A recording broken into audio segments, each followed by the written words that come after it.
Kia ora, everybody. Hello, everyone. I am Pablo Pérez Castelló, and I am currently working at the Cambridge Center for Animal Rights Law. And as probably most of you will know, I usually moderate these conversations on animal justice and animal politics. I say usually because today, Kirsty Winter will be chairing today's event, today's conversation, because we just thought I was talking with Kirsty and Phillip about today's event, and they were saying, well, see, given that we're all Maori academics, it would be best if a Maori scholar moderated today's session, and we were really lucky that a wonderful scholar like Christine agreed to chair today's session. So I will just introduce Christine now. Then she will take over, and Phillip will lead us into a karakia, and then, yes, we will listen to this wonderful event. So Dr. Christine Winter, Ngāti Kahungnunu ki Wairua, is a Post-Doctoral Fellow at the Sydney Environment Institute and a lecturer in the Department of Government and International Relations at the University of Sydney. Drawing on an Anglo-Celtic-Māori cultural heritage, she is interested in decolonizing political theory by identifying key epistemological and ontological assumptions in theory that are incompatible with Indigenous philosophies. In doing so, she has two aims: to make justice theory just for Indigenous peoples of the Settler stage, and to expand the boundaries of theories of intergenerational, environmental, multispecies, and planetary justice to protect the environment for future generations of Indigenous peoples and their settler compatriots. Her most recent book with Routledge is entitled Subjects of Intergenerational Justice, Indigenous Philosophy, the Environment, and Relationships. It was published in 2021. And now Christine is going to be moving to the University of Otago in Dunedin, Aotearoa, in June of this year. Congratulations for that as well, Christine. And well, Phillip, if you want to lead us into the karakia, that would be great. Thank you very much. Kia ora. Thank you, Pablo. Whakataka te hau ki te uru, whakataka te hau ki te tonga, kia mā kina ki uta, kia mā taratara ki tai, he hi aki ana te atakura, he tio, he huka, he hauhu, ti hei mauri ora. E pirangi ana au ki te mihi atu ki a koe, Pablo, tēnā koe I tō tono mai ki a mātou, mo tēnei kaupapa, e tika hoki ana ki te mihi ki a koe, Christine, koroa ko Kirst. So yeah, I just want to acknowledge you, Pablo, and your invitation to all of us to speak today and to have this conversation. I also just want to acknowledge Christine and Kirsty for being here. And yeah, personally, I feel very privileged to be a part of this conversation. So thank you, Pablo, for organizing it. I'm going to hand over to Christine now. Kia koe, Christine. Ngā mihi, Phillip. I'd like to start by asking Kirsty and Phillip to speak a little bit about themselves, to introduce themselves. And the reason for doing it this way, rather than me introducing either of them, is this is something that Maori do. Maori introduce themselves, identify connections with family, with broad family. When I say broad family, I mean with environmental family as well as family and ancestral family. So Kirsty, if we start with you, and when Kirsty finished, Phillip, perhaps you could just follow on. Cool. Kia ora, tēnā koutou katoa. Tēnā koe Pablo, ko te kaihautu o tēnei kaupapa, kia ora. Tēnā korua, Christine, korua ko Phillip. Tēnā koutou ki ngā iwi o ngā haue whā, e mātakitaki ana, tēnā koutou. Ko Waio, ko whakakoro te maunga, ko awaroa te awa, ko māmari te waka, ko tai ao te marae, ko te aupauri me te rarawa ngā iwi, ko te uri o tai te hapu. No Pawarenga ahau, no te hiku o te ika ahau, ko Kirsty Dunn ahau. He māma ahau, he kaituhi ahau, he pukinga ki te whare-wānanga o Waitaha hoki. Nō reira ka nui te mihi kia koutou katoa, tēnā koutou katoa. So, hi everyone, my name's Kirsty Dunn.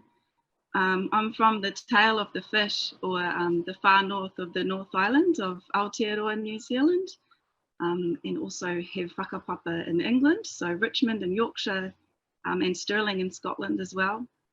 I grew up in Tamaki, I grew up in Auckland, but I currently live in Littleton, and I'm a lecturer at the University of Canterbury, and a writer, and a mum. And yeah, I just want to say thank you so much for the opportunity to be part of this kōrero, this discussion today. Looking forward to it. Kia ora, I hand over to you, Phillip. Kia ora, Kirst. Tēnā koutou. Ko Phillip ara ko Phillip tōku ingoa. I te taho tōku pāpā no ingarangi no airangi o ku tūpuna. I te taho tōku whaia no kōtirangi no kaitahu hoki. No murihiku o ku tūpuna Māori no rakiura anō hoki. Hioi I te po ake au I konei I Tāmaki Makaurau, I noho ana au ki konei nai nei nā reira I tika ana ki te mihi ki te mana whenua o te wāhi nei, kia Ngāti whātua rāke, kei te mihi, kei te mihi, kei te mihi. He kaituhi, taku mahi tūturu, taku mahi matua, engari he tauira ahau o te whare wānanga o poi hākena, I tēnei wā. No reira, kia ora everyone. My name is Phillip. You might also hear Christine and Kirsty calling me Piripi, which is my name in Māori. I have both Pākehā, so New Zealand European, and Māori ancestry. So my Pākehā ancestral connections are to England, Ireland, Scotland. And my Māori ancestral connections are to Kaitahu, which is the largest iwi of the South Island. And where Kirsty is from, the very north of the North Island and living in the South Island, I'm from the very south of the South Island and living in the North Island. So kind of opposites in that respect. My main mahi, as I said, is I'm a writer. So yeah, I consider myself a writer first and foremost, and that's what I spend a lot of my time doing. But I'm also a PhD student at the University of Sydney, currently studying by distance, but about to move over there. And I have the very good fortune of having Christine Winter as one of my supervisors, along with Danny Salameyer and Dinesh Wariwal. So yeah, it's appropriate to mention them as well. Nā reira, tēnā koutou. So I'll hand back over to you, Christine. So after those introductions, I'll just fill in some of my background as well. And unlike Kirsten and Piripi, I am not fluent in te reo. I'm not fluent in the language, which is a very sad reflection on colonialism, on what my childhood involved, what my grandfathers and great-grandmother's experience was of using te reo. And what I am really heartened by is seeing the resurgence over the last 30 years. Now, I've been away from Aotearoa for the last 25, so seeing the resurgence of language and pride in Maori culture is something that is phenomenal. So my iwi Ngāti Kahungnunu ki Wairua, the maunga, the mountain that we are associated with, is the eye of the fish. It's the point at which Maui's hook actually is supposed to have fished the North Island out of the sea. Which is sort of part of the same story as Kirsty was talking about when she said she is from the tail of the fish. This is part of Maori mythology. So I came back to academia quite late in my career, and have been, really because I was so puzzled by the way that that Western theories were grappling with the idea of intergenerational justice when it was something that is just inimical really to the lives of Maori people and other Indigenous people. And that's led me to investigate Maori philosophy more and more and more, and to get to know more about it, to re-establish my connections, as it were. But all of this has been done from Sydney. So I'm very excited to be able to say that I have moved back to Aotearoa, and I'm now in Dunedin. So like Kirsty, from the North Island, but now moved back to the South Island, to Piripi's country.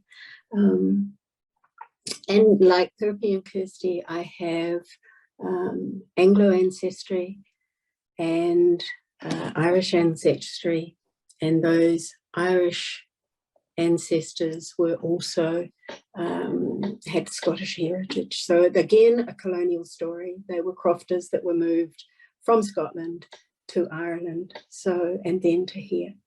So that's enough about me. So our kōrero, our conversation. As is obvious, we are at 3 different stages in our academic careers. And each of us has encountered, I think, probably different difficulties as being Maori within academia, Maori in the fields in which we're choosing to work. I mean, mine perhaps has become a bit obvious because of from what Pablo was saying in the introduction. But it'd be really interesting to talk through what issues arise when you're thinking about animal, when you're thinking about the environment, when you're thinking about our responsibilities as Maori. What then do we encounter in the academy that raises issues for us? What issues are raised, and how have we dealt with them, I think, is an interesting thing for us to discuss. So perhaps we can start with you, Kirsty, because you've been at it a little bit longer than Piripi, and we'll just yeah. Well, kia ora. Yeah, it's hard sometimes doing the mahi. The thing I think that helps is always community, like remembering that it's not really about you. And sometimes that can be hard to accept and kind of deal with. Sometimes I shy away from having the conversation, like this kōrero, for example, this discussion. I had some reservations and some second thoughts, like, who am I to be talking? Who am I to be talking about these things? You never want to kind of suggest that you're representing everyone, but sometimes it can feel like that. So I guess we encounter these kinds of issues. But yeah, as I said, the way through them, the way out of them, I think, is thinking about community, thinking about your intention, like, who am I really doing? Who am I doing this for? Am I a conduit for information and kōrero? And remembering too that we're just part of an ongoing conversation. You know, I'm always drawing upon kōrero or discussions and the work done by those that have come before me to inspire me, and to kind of remind myself to get out of your own way, you know, just continue on with the work. And I think this kind of hesitance that we might experience in terms of not wanting to speak for or on behalf of others is remembering too that it can be an easy way out sometimes too, and by that I mean you are always accountable, and so that's actually a good thing. And to constantly reflect, like, do you have your community with you? Remember too that community is supportive, but sometimes that support looks like critique, and that's okay. I think that's really cool. Sometimes critique is silence. Sometimes silence speaks for itself, and to be listening for the silence too, you know. Yeah, so it can be hard, but I guess I'm learning. I'm constantly learning that to not let those hard things stop. But that it's also good to take a break sometimes, to do some reflecting. yeah, and to just, I guess, keep up the kōrero. Yeah, Piripi, what's your experience? Yeah, kia ora, Kirst. A lot of what you've said resonates with my experience as well. I think this notion of responsibility weighs very heavily when I think about my work in the academic sphere, and conflicting responsibilities, or superficially conflicting responsibilities. So, you know, obviously there are responsibilities to our whānau and to our hapu and iwi, but also responsibilities to the natural world and to non-human animals specifically as well. And often these can appear to conflict, and you know, something that I really struggle with is sometimes I feel like I need to stick my neck out a little bit for some of those to whom I have responsibilities, not at the expense of, but maybe contrary to the wishes of some of the others to whom I have responsibilities. And yeah, what you said about accountability, Kirst, you know, there is accountability. It's really valuable and really important, and that accountability, especially when we're working in multi-species justice or human animal studies, or however we want to conceive of it, that accountability gets a lot more visible, I think, or that's been my experience anyway. Something else that resonated with what you said, Kirst, was you know, perception, and one of the struggles that I had in thinking about this specific talk was, you know, you can get together a small group of Indigenous people or a small group of Maori, and you know, for what is essentially an international conference, even though it's run in a slightly different format, this is essentially an international conference, and you know, the perception might be on the part of the international audience that these voices that are being heard, because they are relatively loud in the international sphere, are representative of all Māori, and that isn't the case. You know, and I think all three of us here are probably aware of that there are ways in which, as individuals, we go against the grain in some ways. And yeah, I just want to take this opportunity just to acknowledge Pablo again, and just to say how valuable and important it is, and what a reflection of your humility it is that you allowed us to sort of say, hey, we'd like to run this in a slightly different way and have a Māori-led conversation, have a Māori academic lead this, and you know, that was really important to us because it helps us to ensure that the message is framed in a particular way. But yeah, the other thing I wanted to say in relation to this topic is, for me, a lot of the challenges and difficulties relate to just the very fact of working within academia. So as a Māori person, you know, when I think about the work that I do and my responsibilities, most of those, almost all of those, are outside of the academy, and my work within the academy sort of is there to support that work and to strengthen that work. And I really resist calling myself, I don't call myself an academic, and it grates me a little bit when other people suggest that I am, because, you know, as I mentioned before, I see myself as a writer, do a lot of work in these areas that I'm studying and that I'm working for in the academic sphere, but outside of the academy, and that connects to suspicion that I have of the academy generally and academic work, and karoha, apologies to my supervisors who, you know, are serious academics and hear me gripe about this all the time, and you know, hear my resistance to academic work. But yeah, maybe we can talk a little bit about what that work outside of the academy looks like, because I'm certainly not alone in doing that.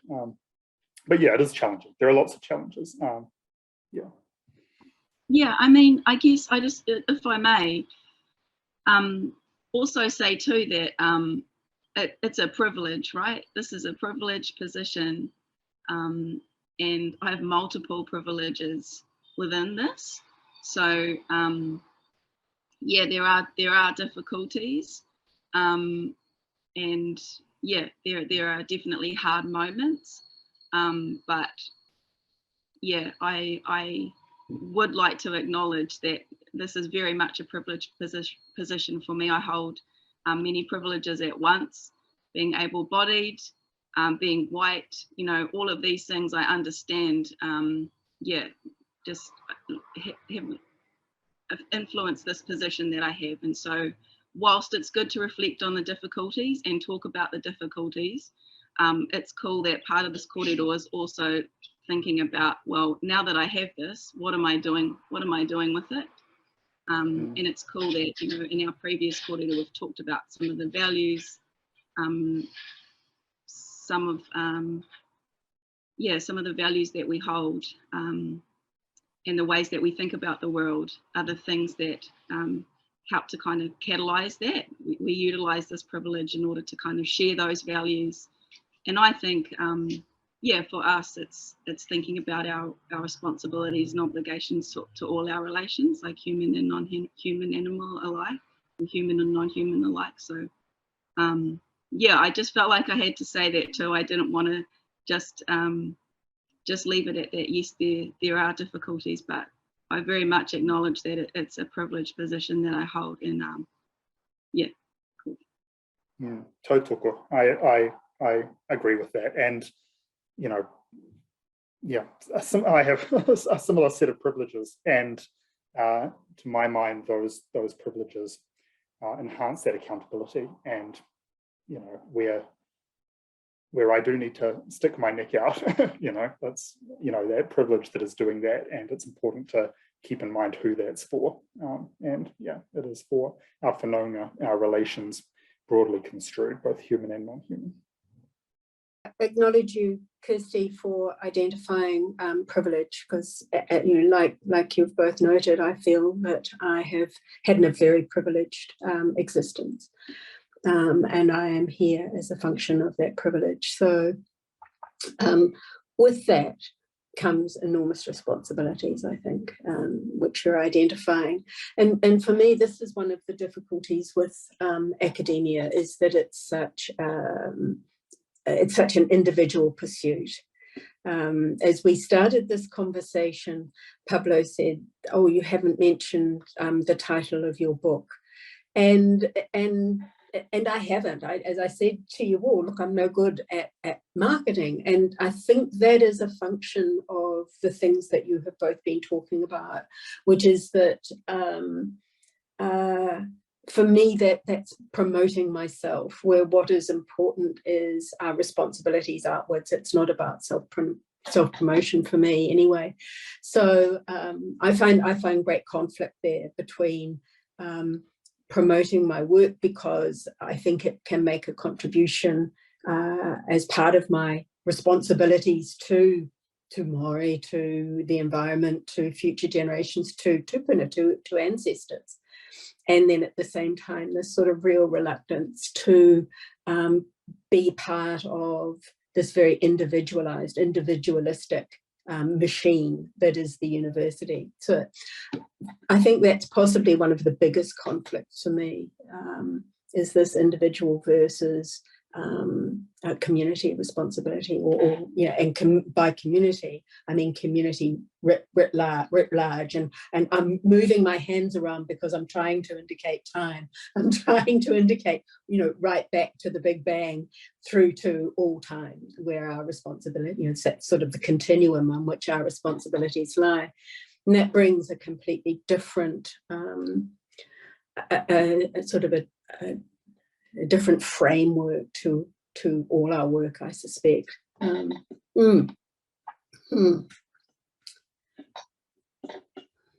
So let's think about your mahi, about the work that each of you is doing now specifically, and what that means for you, what you're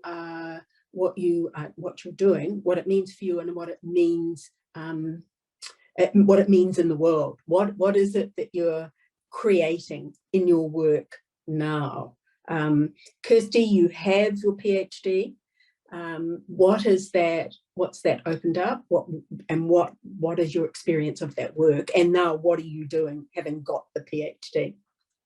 Kia ora. Well, yeah, my kaupapa, or my theme or subject for my PhD was looking at representations of our animal whanaunga in Maori writing in English. But I was also learning te reo alongside that. Well, I've been trying to learn te reo, it feels like my whole life, off and on. But in order to kind of really have some tools in order to read that writing, and just really inspired by the work of other Māori and Indigenous scholars in that regard. And so, yeah, that was a journey. It was really, for me, I wanted to celebrate the work. I wanted to, yeah, I just felt that where a lot of my other work had concentrated on social and cultural kind of commentary, perhaps, I really wanted to look to our creatives to find out how these kinds of relationships were being represented in poetry and in fiction and in short stories and stuff. So it was actually, again, like a privilege, a real privilege to do the mahi, and a really beautiful space to sit and be in for such a long period of time.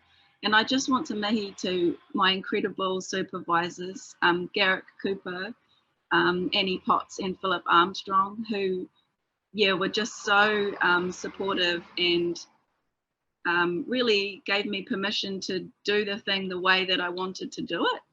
And so part of that project too was having a creative component where I also wrote some fiction, and it was a series of conversations between species.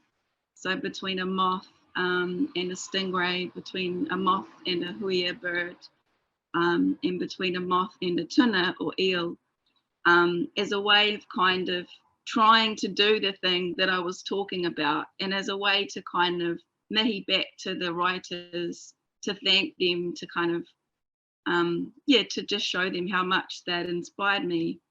But yeah, to also have a go at the thing myself. How can I try and elevate our connections to the world around us, human and otherwise? How can I celebrate those? How can I maybe try and get people to think about them in a slightly different way?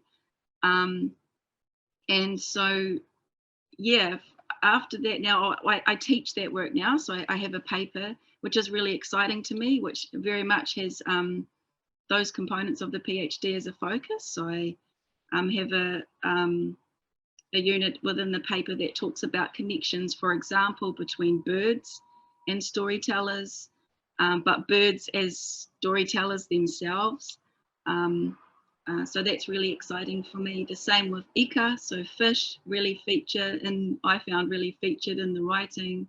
We've already mentioned that famous kōrero, that famous pūrākau about Maui who fished up the North Island of New Zealand. So fish and big fish stories also feature in that paper. And yeah, from there, it's really influenced my creative work. I want to keep exploring these themes. I want to keep elevating our connections to and responsibilities to our non-human whanaunga, but and also want to elevate the other work that's being done, because we just have such incredible storytellers, you know. And so any way that I can, I guess my dream is to be some kind of professional hype girl, really, for other people's work. I just am so inspired by it. But we can learn so much from it, you know. Yeah, I just think it's a really powerful way of representing, yeah, our connections to other species and our responsibilities to them. And if that gets us closer, if it gets us thinking about things more, you know, our relationship with the environment, and how we need to treat her better, you know, if it can get us closer to that, if we can think about those things in multiple ways, I think we're all the better for it, you know. Yeah, so that's where I'm at the moment. I'm continuing to research, but also to teach that stuff, which is really exciting, to collaborate with others. Collaboration has become, for me, a really, really important and productive process, and not just the thing at the end, but that journey. Like yeah, I used to work alone a lot as an introvert, but I obviously understand more and more just how important that community is, that yeah, working with others is just, it's always better, right? But yeah, that's where I'm at the moment, and yeah, just continuing to explore these things creatively. Yeah. Kirsty, before we go to Purapi, can I ask you one follow-up question from that? And that is, I'm really keen to understand how much the environment does infiltrate, as it were, Maori writing. So as you were researching our writers, did you specifically look for writers that you knew would have the environment or the natural realm included in their work, or did you take a broad swathe of writing and then find the natural realm in that? You know, just talk us through a little bit about, in fact, what you found in terms of, yeah, the dominance, as it were, or the insertion of environmental issues, environmental relationships into Maori writing. Yeah, sure. I took the second approach.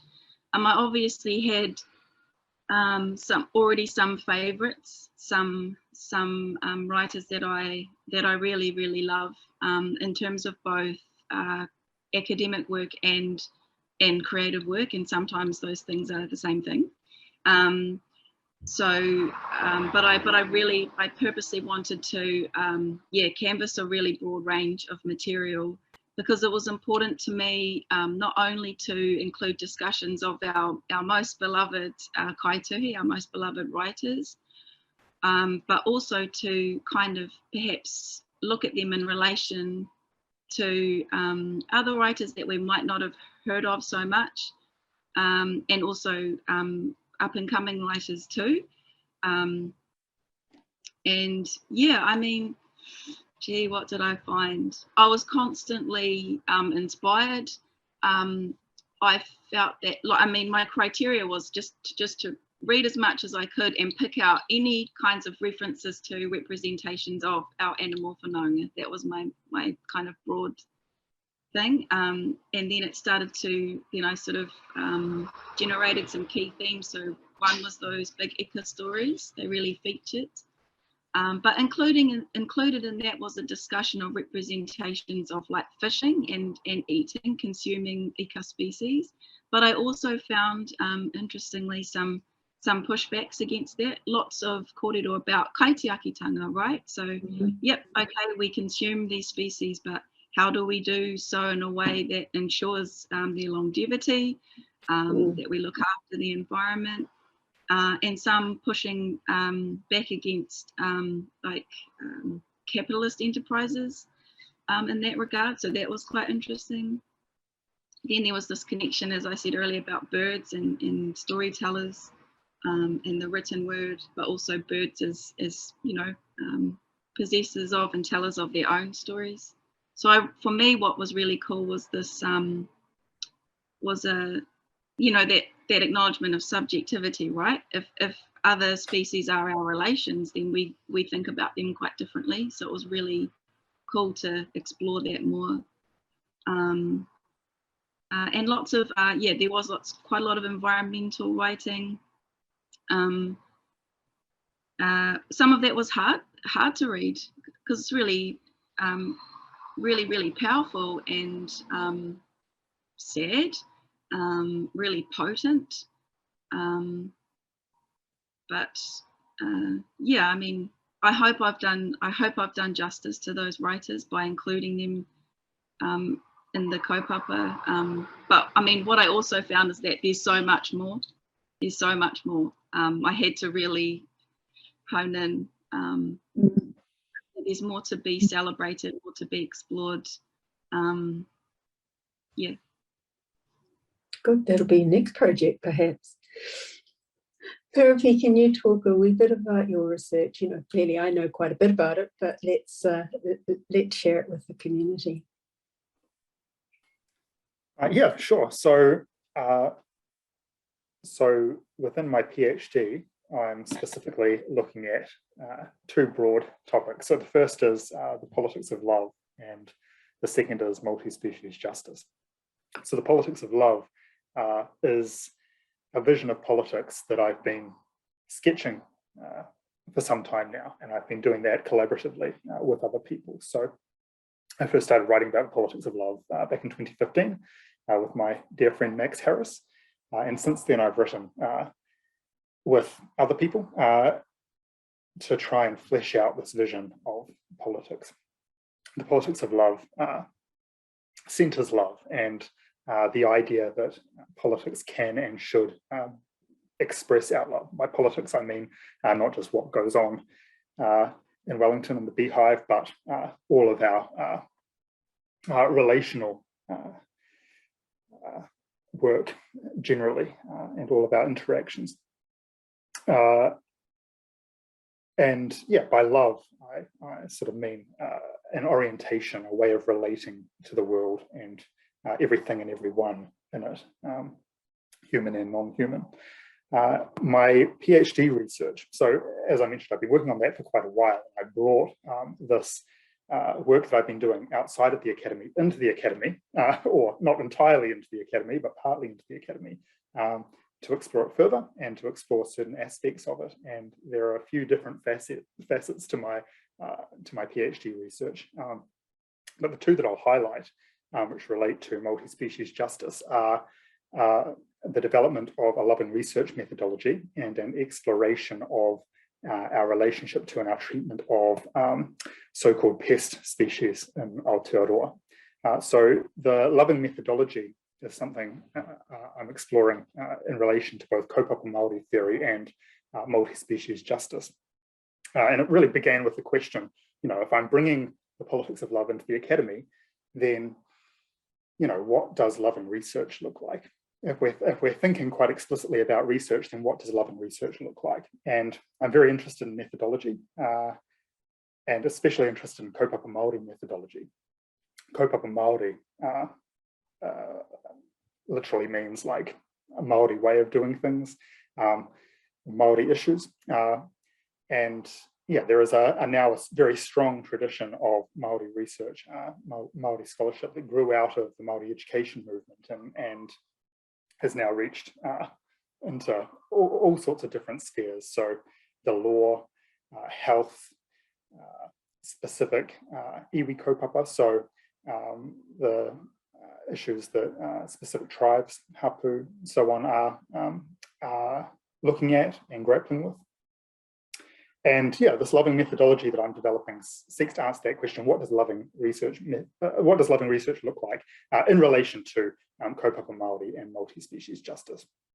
And multi-species justice, as some of us will know and some of us might not, is a relatively new articulation within the academy, which has precedence in Indigenous worldviews.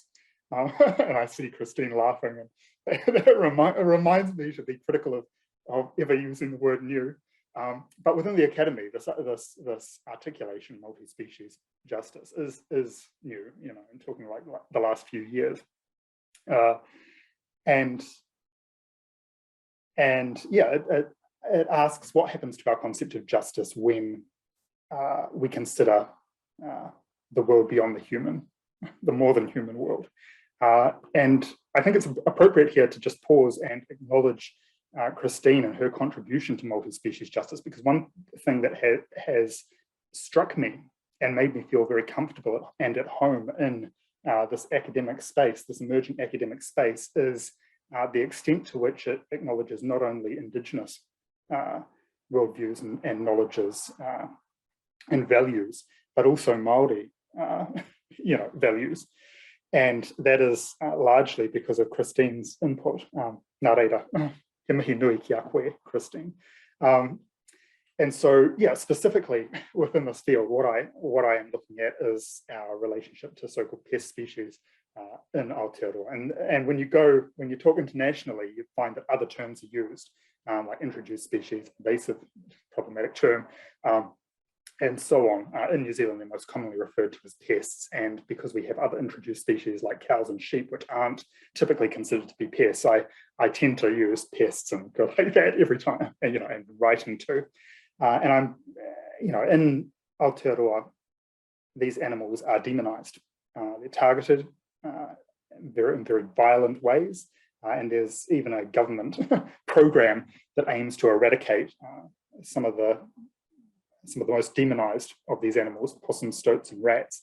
It aims to eradicate them by the middle of this century, which is a huge task. And frankly, I think it's unrealistic. It's not going to happen. It's impossible. Very violent. And so I'm exploring attitudes around that. And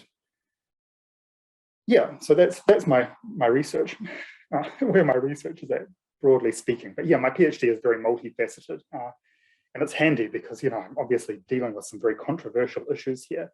I mean, dealing with Maori things in the academy can be controversial. Dealing with pests, rethink challenging methodological ways of doing things can be challenging. And because I have such a multifaceted PhD topic, depending on who I'm talking to, people ask me, "Oh, what are you studying?" I can say, "Oh, I'm looking at love," or really interested in animal rights or the environment. I can pick, and it helps to diffuse a lot of that tension, that potential tension.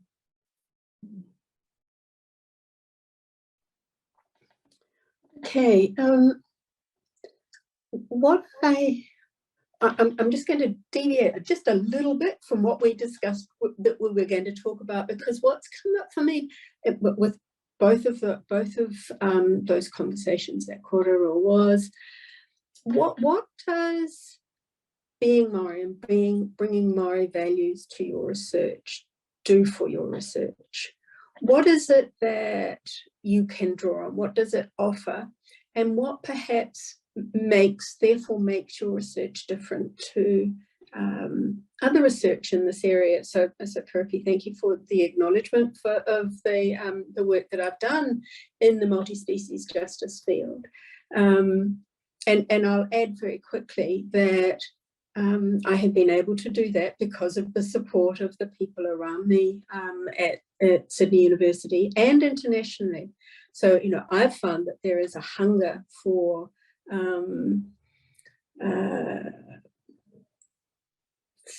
the sorts of contribution that Maori can make to both environmental justice and multi-species justice and intergenerational justice issues. So generally around justice issues, because it is such a fraught area and because traditional European framings of justice are clearly just not working.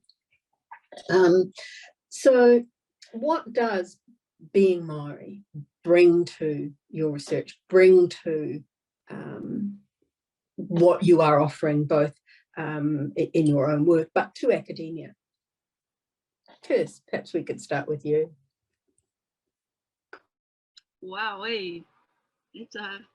that's a big one.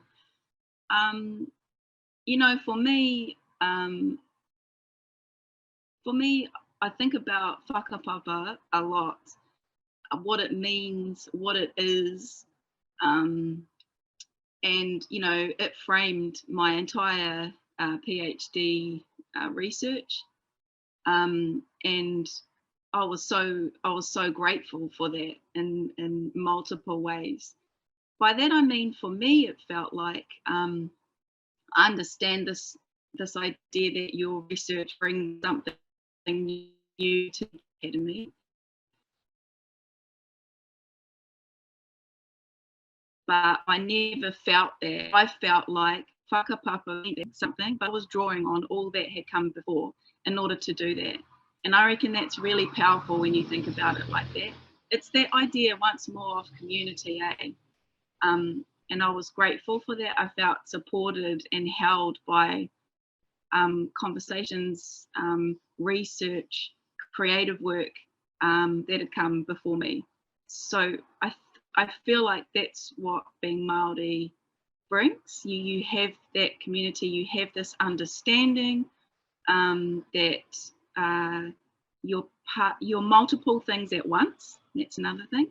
That you are a descendant and an ancestor at once. So what does that mean in terms of your obligations, the way that you think about things and frame things? Whakapapa means that,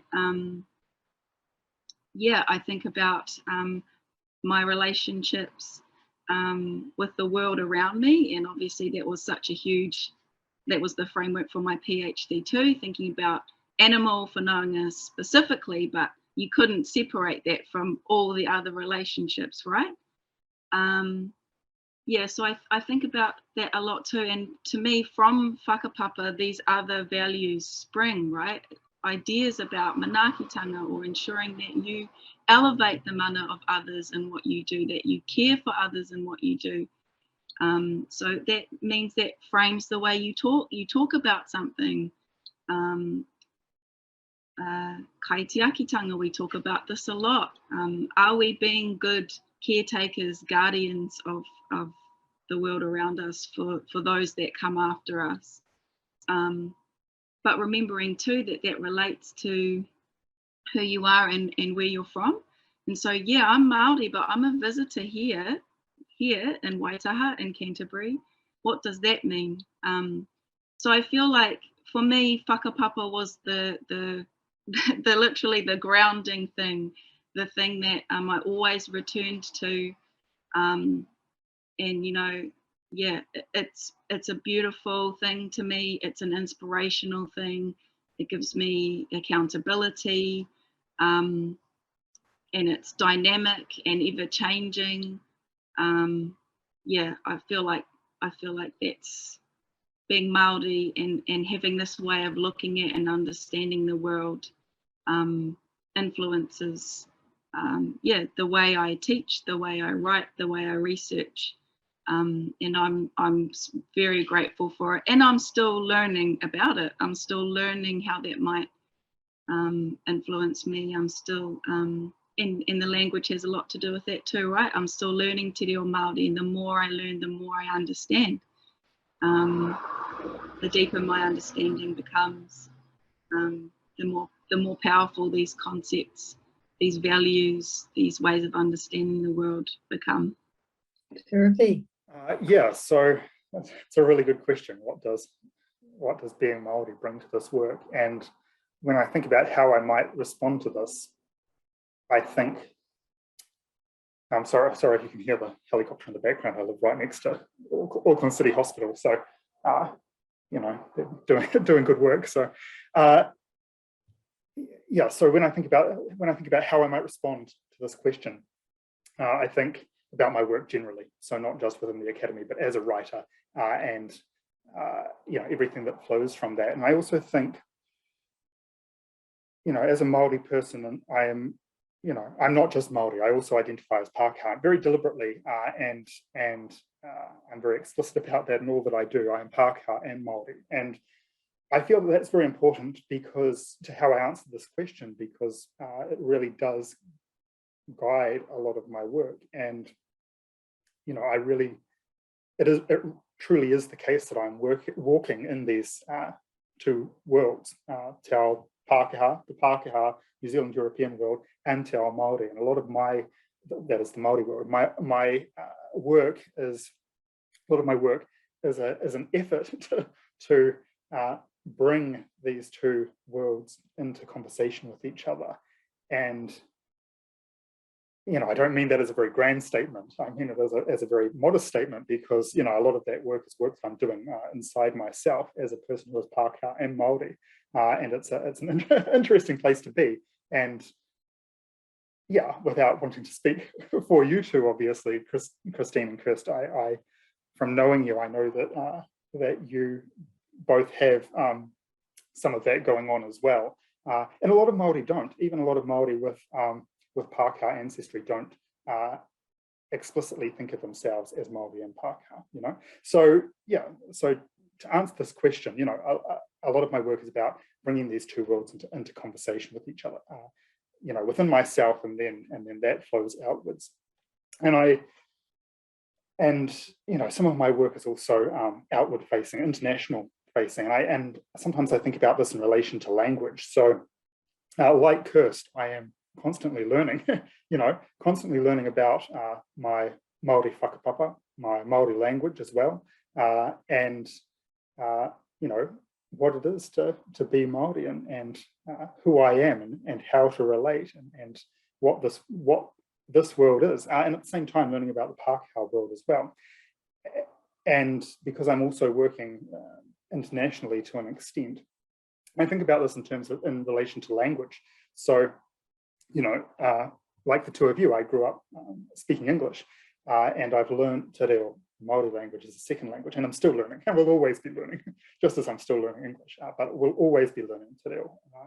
And when you learn a second language, you're not just learning that other language, you're sort of cracking open the world a little bit, and you're able to see beyond those two languages. And Pablo, maybe you have this experience as well as a second language learner. When you grow up with a language and a worldview, and then you learn another one, and you're learning you're learning elements of that other worldview, but you're also learning in the space between those two languages what else is, what the other possibilities might be. And yeah, so my work is very much exploring that space, and also trying to bring these worlds into conversation with each other, critiquing them, challenging them, some of the ideas that they hold. And that goes for the Maori world as much as the Pākehā world. Yeah, there are challenges, there are questions to be explored. What Kirsty was saying about whakapapa is really important to me as well. And I tend to think of this in terms of whanaungatanga. As a Maori person who's also Pākehā, doing the work that I do, being Maori encourages me to look at the world around me in a very in a different way, with these different ancestral relationships and connections, and to really interrogate some of the assumptions that the non-Maori world has. And so it encourages a different sense of responsibility, a different sense of thoughtfulness, and grappling with some of those issues, those deep philosophical issues. Who am I? What is it to be a good person? How do we relate? How do we relate in the world? And grappling with those personally. I'm hopefully sharing some of that with the people around me and the world around me. As a Maori researcher specifically, engaging with kaupapa Māori theory, as I've mentioned, has been really significant. And as a Maori person, I am an insider in that, to an extent, in that research, and that allows me to engage with it in ways that non-Maori couldn't. And so that's something that is really significant. But yeah, something else that really resonated with me about what Kirsty was saying was these values. These Maori values that we have. I've already mentioned whanaungatanga. Kirsty mentioned kaitiakitanga, mana, and so on. Just for the international audience, whanaungatanga, relationship, mana. Try and translate that. Dignity, respect, status, etc. It's famously difficult to translate. And manaakitanga, nurturing others, and tiakitanga, caregiving, especially in relation to the natural environment, protection, and so on. So those values also guide what I do. And also collaboration, which Kirsty has also mentioned. Like Kirsty, I am, I guess, personality-wise inclined towards working by myself, but more and more I find myself collaborating with others, both explicitly and behind the scenes, and that's a very Maori way of doing things. And the work that gets done when you're working with others is so much better, and the work that gets done when you're working in accordance with Maori values too is so much better. But yeah, like Kirsty, like all of us, still very much learning, learning how to be in the world, and yeah, learning how to be the best Maori person that I can be. Thank you both. Those were very, very honest and very open responses. Thank you.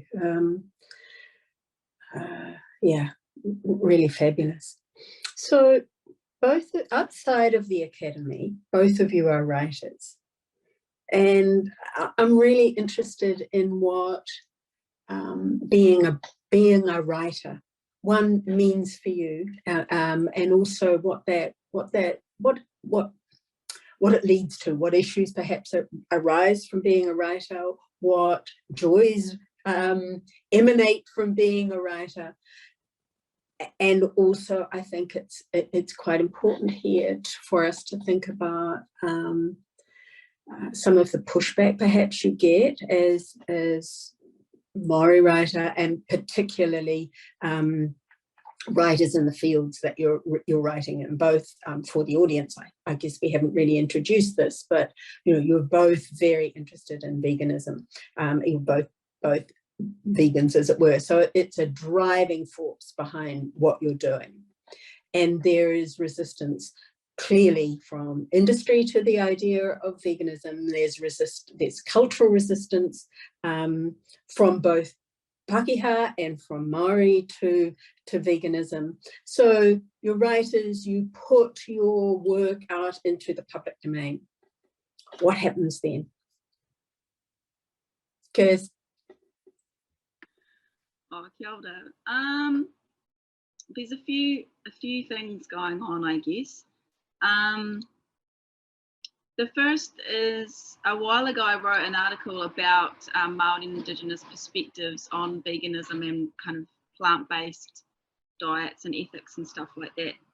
That was sort of like a personal exploration. I was thinking about my own ethics, thinking about intersections and maybe some conflicts with my taha Māori or being Māori, being Pākehā, being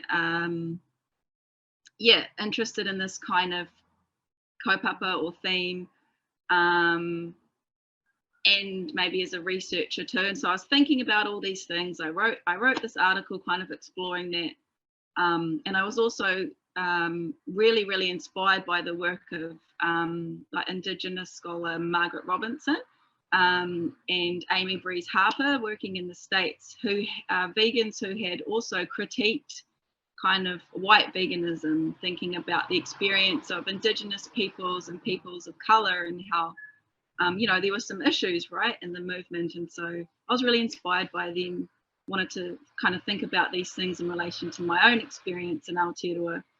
And that was a while ago, and now I think I said to you yesterday, when I read it, I like cringe a little bit. I'm like, oh, you didn't know anything.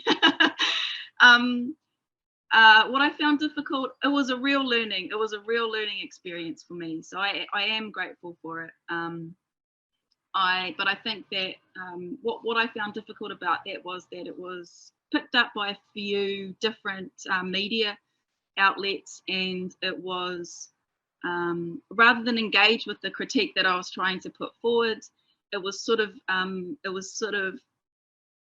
it became that which I had critiqued, in terms of some media outlets were like, oh, look, Māori and Indigenous people are vegan too. And it was a way to like push the movement instead of engaging with some of the critique that I was trying to put forward.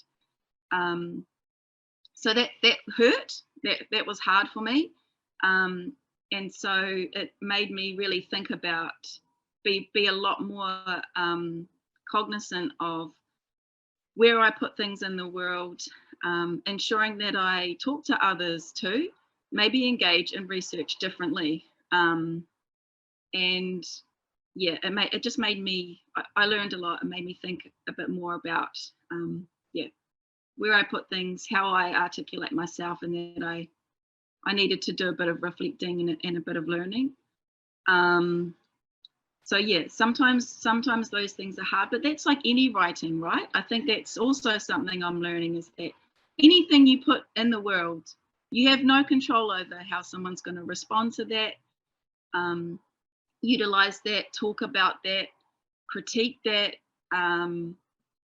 That's part of it. And so I'm kind of learning that too. That applies to creative things too.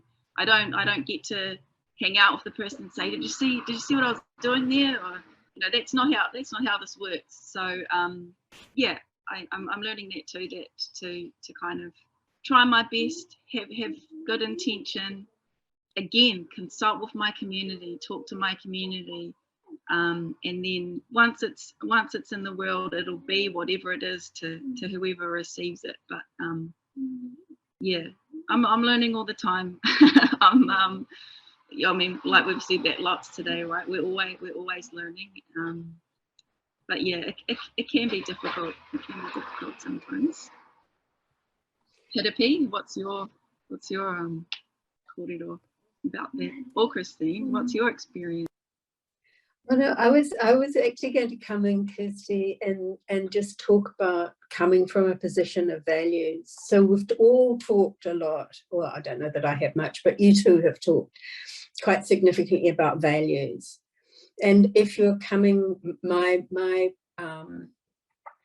I guess my reflection on this is, if you're coming from a place of values, and you feel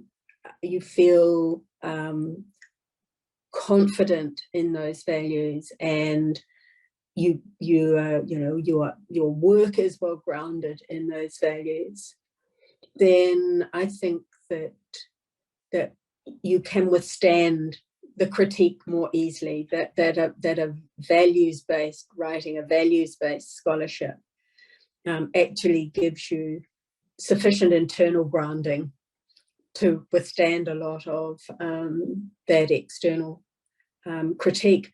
And then the second thing I was going to reflect on was something that you talked about much earlier, Kirsty, which is the value of silence.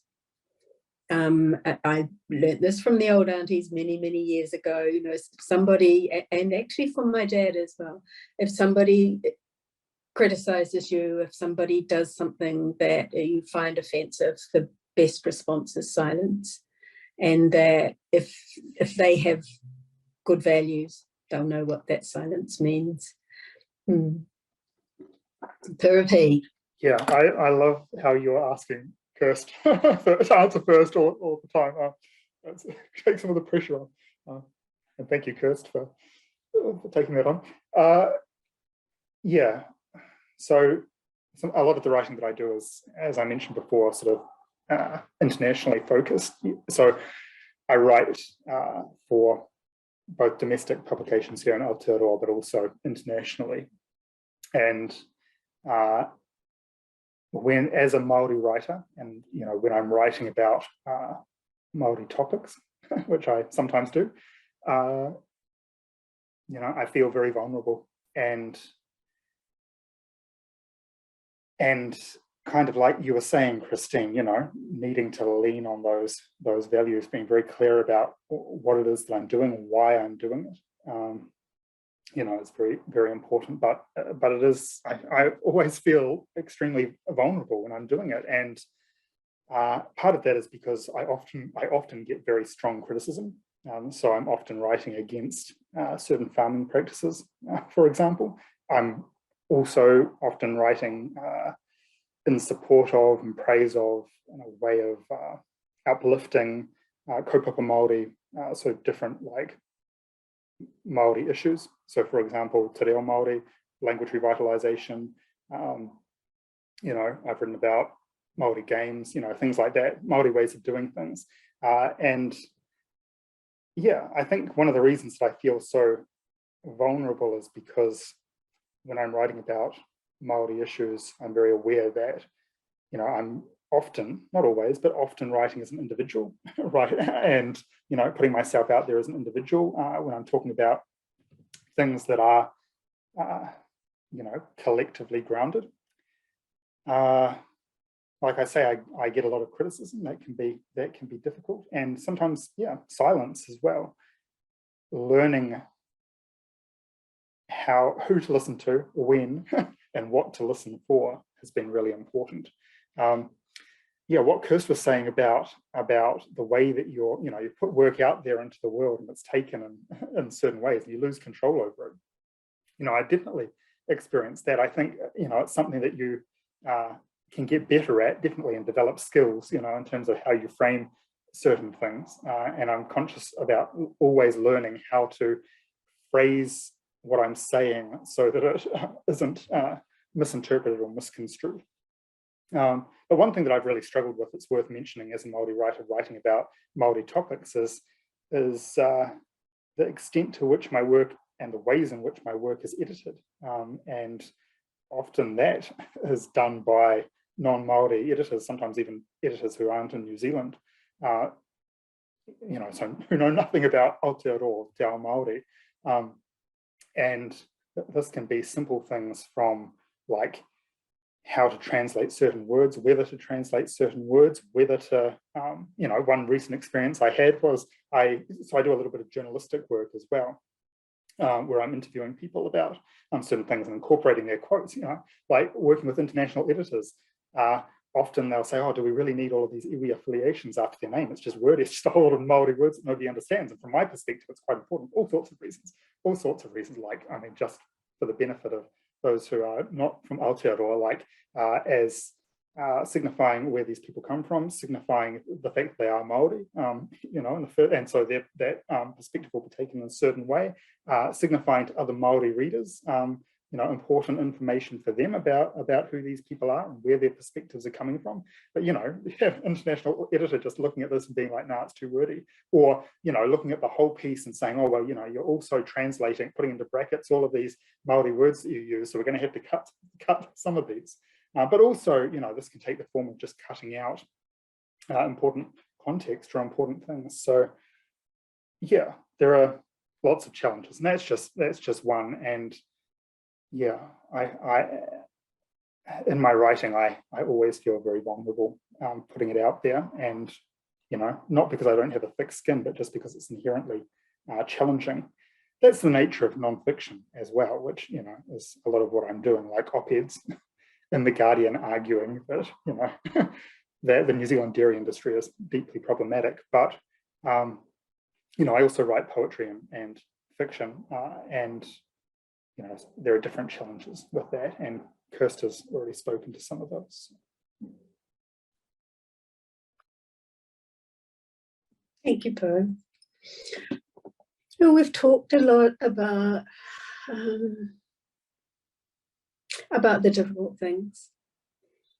What I'd like to move to now, so in our last sort of 5 minutes of conversation, is around the good stuff. You know, what's been uplifting about what you're doing, what you have done, and what of those things that have been uplifting, that have been joyful, that have been exciting, that have been positive, are you taking forward? And so can you talk a wee bit about where you're going, but can we do that within the context of the joy of what you're doing, the joy of being who you are in your work? Perhaps we might start with me. Yeah. Okay, I brought that on myself, didn't I? So yeah, what brings me joy? I mean, so many things, but just to highlight one of those, I'll talk about the time that I met Kirsty. the first time that I met Kirsty. So so this was back in 2019. The Centre for Human Animal Studies at the University of Canterbury held a conference called Decolonising Animals, and Kirsty was a PhD student back then, and heavily involved in organising this conference, and she reached out to me to be involved on a panel on Maori veganisms, and it was a wonderful experience. So I also ended up giving one of the keynote talks there about Indigenous leadership in relation to animals. But on the panel, Kirsty was sort of leading the panel, and there was also Chris Huriwai, who is a Maori activist and has become a dear friend of mine. And the reason I highlight this experience is because, you know, it was a whanaungatanga experience, you know, and a whakawhanaungatanga experience, an experience of relationship and relationship building. And, you know, what a wonderful experience to be with other people generally, but also other Māori who are, deeply engaged in these issues, who care passionately, both about the Māori world and about our non-human phenomena, and who are grappling with similar issues, not always the same issues, but often the same issues, similar issues to those that I'm grappling with in an ongoing way. And, Kirsty and I have maintained that relationship, and hopefully there'll be other opportunities to collaborate in the future. Chris and I have become really close. That was also, I think, maybe I've met him before, I don't know. But I think that was definitely a time where Chris and I bonded as well. And now, we have collaborated and are collaborating. I mean, at the moment, we're working with the New Zealand Vegan Society to develop some resources for Māori who are exploring veganism, for example. So yeah, when I think about the joys, the first thing that comes to mind is that whanaungatanga, that those relationships and the potential that is ignited when we come together with like-minded people who care passionately about the important things and who don't shy away from the struggle, or are willing to engage in an ongoing way. Aha ko te aha, ngā piki me ngā hiki, whatever is happening, in the good times and the bad times. So yeah, Kirsty, I'll hand over to you. Rawe, ai, tautoko. I agree. I think, we've talked about it a bit today, but yeah, community, like whanaungatanga, that's the joy, is learning lots from others, collaborating with others to make cool stuff, to elevate other people already doing cool stuff. That's where the joy is for me. And that looks like a lot of different things too, which is really exciting. So it's collaboration in the academy, which is really cool. I've had a couple of colleagues. We've found some, synergies within our mahi, I guess. So I'm excited to take that forward. It's been opportunities, and again, I'm mahi to Phillip Armstrong and Annie Potts for opportunities to share the work and to make connection and do that cool collaborative stuff. It's creativity, like collaborating for creative things, and in different ways, things that don't feel like they are centered around our relationships with non-human whanaunga, for example. It ends up creeping in, and that's really beautiful too to me, how these things are brought in and end up manifesting themselves in places that you might not expect. I really, really like that too. Even things like at the moment, I was thinking about how can I contribute to these things that mean a lot to me in a different kind of way. So I've been slowly working away at like a kaimangatanga or like plant-based cookbook in Te Reo Māori, something tangible, something accessible, where I can discuss some of these things that I've been thinking about or talking about with others, but also having some practical component to it, like here's how you might, try this or add this into your life or whatever. So yeah, those things are where the joy is at for me. And as we've said too today is, just constantly learning, constantly talking, reading, always changing my perspective slightly or ideas, and and constantly being challenged too, which is a good thing.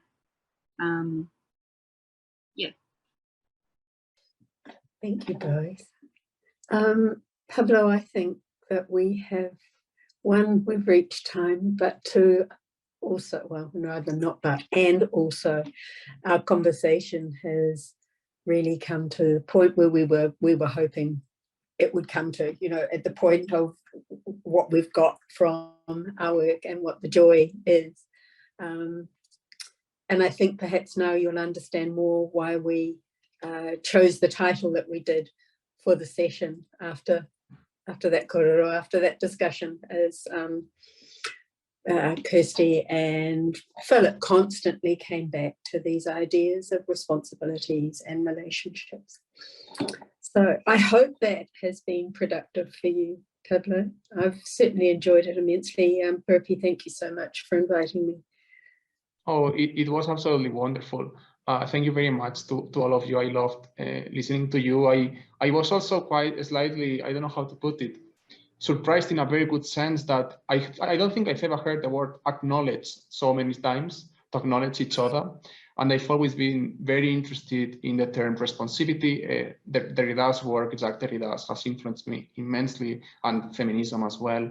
And I have the feeling I want to watch this again, that I've just presenced very profound responsibility from all of you to each other and to the environment, and to, which is very related to relationships, of course, and responsibility as well. The etymology here is as well linked. So thank you so much to all of you. It's been fantastic. I just want to mention before we finish that for our listeners, that our next conversation is going to be on race and animality. It will be released in June. This one will be released now in May, as we were discussing before. And it will be with Lindgren, Johnson, and Christopher Carter. It will be the last conversation of the first season of the conversation series on animal justice and animal politics. So yes, I just wanted to mention that. And again, it's been fantastic listening to the three of you. Enga mihi nuiki ko to. I hope I've said that more or less correctly. I hope I will learn more Maori in the future. I also was thinking today, oh, this is a sort of, I had already read your work, but listening to you has kind of opened me more to the Maori world, and I really want to learn much more about it. I have the feeling I have a lot to learn. As you learning as well was a word that came up a lot.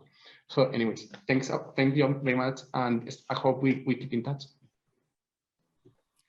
Kia ora, Pablo, thank you. And yeah, hopefully you'll have an opportunity to come to Aotearoa and experience more of the Maori world firsthand. I do hope so. Kia ora. Kia ora.